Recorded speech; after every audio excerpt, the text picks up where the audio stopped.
গীতাঞ্জলি রূপ গার্ডেনে আপনাদের স্বাগত জানাই। এই সকালবেলা ছাদ বাগানে চলে এলাম।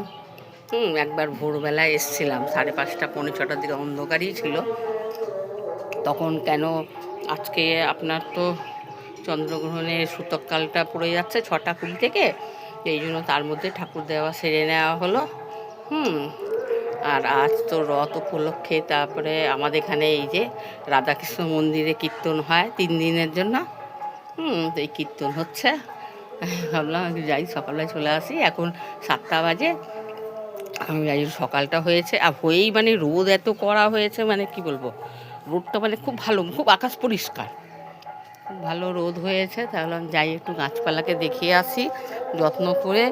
আর এই যে ছোট্ট এই বালতিটার মধ্যে দেখেন না, এই গাছটা ছিল অ্যাপেল গাছটা কী হচ্ছে বলেন তো, নিচে আমি তো বুঝতে পারিনি, কিন্তু গাছ বাড়ছে না কিছু আমার বোঝা যায়।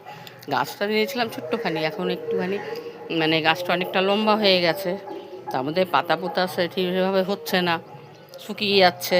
তারপরে গোড়াটাকে সরিয়ে দেখি পুরো একদম শেকড়ে ভরে গেছে, জানেন তো। তারপরে এই যে গাছটাকে দেখেন না, অন্য টপে একটা এই বড় ড্রাম ছিল, ওই ড্রামটাকে মাথাটা কেটে দিয়ে তারপরে এই জায়গা বসালাম। আর এই যে আপনার এখানে ওই টপটার মধ্যে এইটার আবার বালতিটা ভাঙা ছিল, এই যে এই বালতি, এটা ভাঙা বালতি। আর উপরের মুখটা দেখেন না, এই যে ভাঙা বালতিটা ছিল, বললাম না এই গাছটা অন্য গাছে শিফট করে দিই।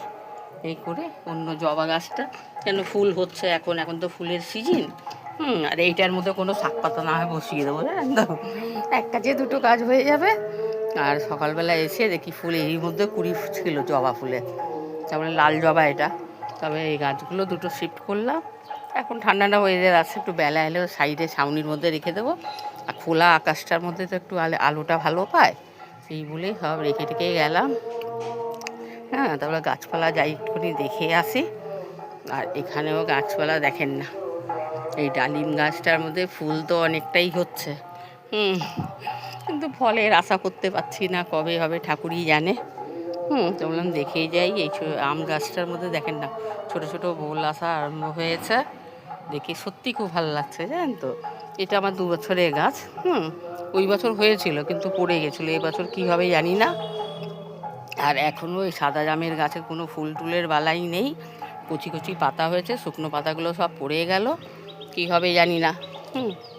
দেখা যায় কি হয়। পাতাগুলো দেখেন না, অনেকটা পাতাগুলো আবার শুকিয়ে যাচ্ছে, শুকিয়ে গিয়ে আবার এগুলো তো আবার জামটা আবার গোড়ার দিকে হয়, উপরে তো আর হয় না, দেখা যায় যা হবে হবে। আর এখানেও একটা আম গাছ আছে, আম গাছটার মধ্যে দেখেন